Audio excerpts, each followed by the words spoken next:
Sir Toto, balita ko na wala na raw masyadong activities na nangyayari ngayon ang bulkan, pero walk through po kami doon sa yung status alert levels ng volcanic eruptions po. Ano po nangyayari? Panganib level, alert level 1 at alert level 2. Ang Canlaon ngayon ay saan bang level na siya ngayon, sir? Nasa alert level 2 ang Canlaon volcano ngayon. We raised it from alert level 1. The volcano has been on alert level 1 for more than 4 years, from March 11, 2020 until yesterday. So when we say alert level 1, low level of volcanic unrest. And then because of the eruption yesterday and for the past few days, dumadami yung volcanic earthquakes natin, we raised it to alert level 2, meaning moderate level of unrest. But since yesterday, hindi na po nasundan yung explosive eruption. But from 12 a.m. kanina to 12 noon today, nakapagtala po kami ng 43 volcanic earthquakes. So we're hoping na hindi na masundan yung explosive eruption yesterday. But we are closely monitoring Canlaon case. Opo. Sir, ang nabasa ko po, sir, na since recorded history na 30 times pa lang or 30 times na nagkaroon ng explosions itong bulkan. Gaano ho ba kaiba, halimbawa kung kukumpara natin doon sa pinakamalakas noong 1902? Tama ho ba? Itong ngayon, Yes. sir? So actually 43 eruptions since 1866.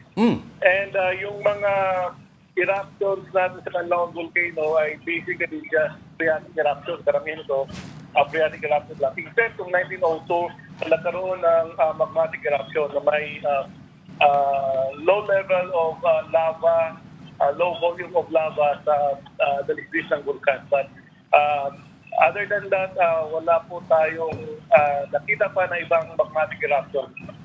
And yung kahapon, we're still trying to figure out if it's magmatic eruption or phreatic eruption or a combination of both.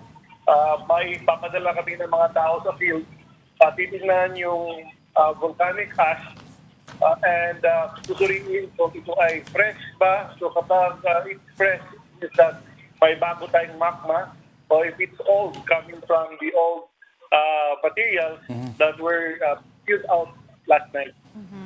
Katoto, since na-mention niyo po yung ashes, no, na kokolektahin din at i-observe, na-mention din po kanina na umabot sa 10 kilometro. Tama po ba yung inabot ng abo?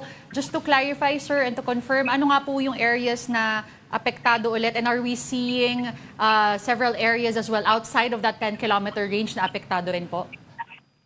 Yung umabot po sa Bago City, sa may La Carlota City, sa La Casillana, and Canlaon City. Yung iba dito, more than 10 kilometers po yung alayo.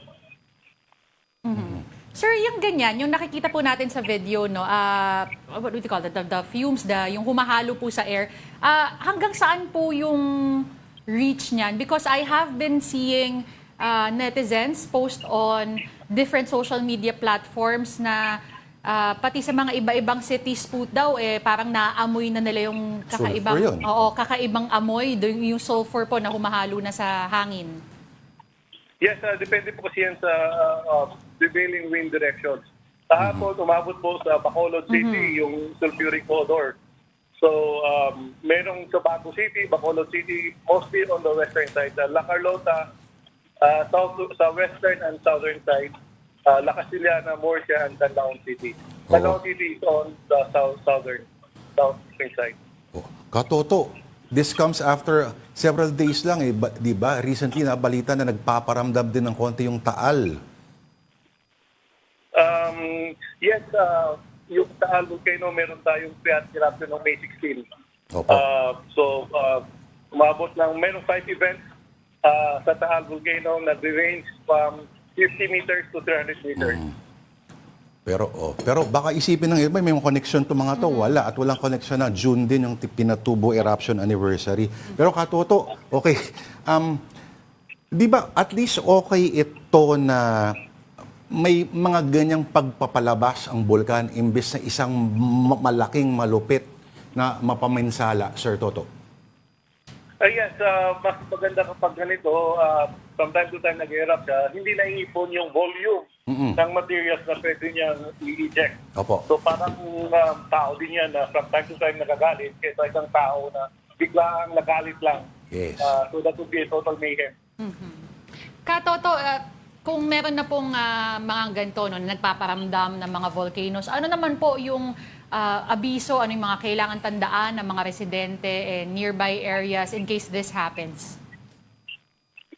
Again, ang paalala natin sa mga tao around Canlaon Volcano, na we-observe nila yung permanent danger zone, which is 4 kilometers from the crater of the volcano. Huwag pong pumasok sa loob ng danger zone, permanent danger zone, to minimize risk from sudden explosives like what happened yesterday. Pwede rin magkaroon ng sudden rockfall and landslide events. Okay. Sir, kamusta ho ibang minomonitor natin? At Taal, of course, nabanggit talaga. Yung Mayon, Bulusan, Hibok-Hibok, Pinatubo po. Ano pa mga status ito mga to so far, sir? Out of the 24 active volcanoes ngayon, 4 lamang ang may alert level. So we have Taal Volcano, yung alert level 1. Since July 2022, we have Mayon Volcano that is been on alert level 1 also since March this year. And then Bulusan Volcano, which is on alert level 1 since October 25, 2023. And we have Canlaon Volcano, which is on alert level 2 since yesterday. And the rest po, the active volcanoes, alert level 0 po sila. Oo. Mga kapatid, sa mga interesado po sa mga bagay na ito, may website po ang FIVOX at nandun po yung mga monitoring, mga updates po sa mga nasabing mga bulkan na ito. Sir, maraming salamat po sa update ninyo. Katoto. Maraming salamat din, sir. Thank you po. Yan po ang FIVOX Director, Derecito Bacolcol. Mabuhay po kayo, sir.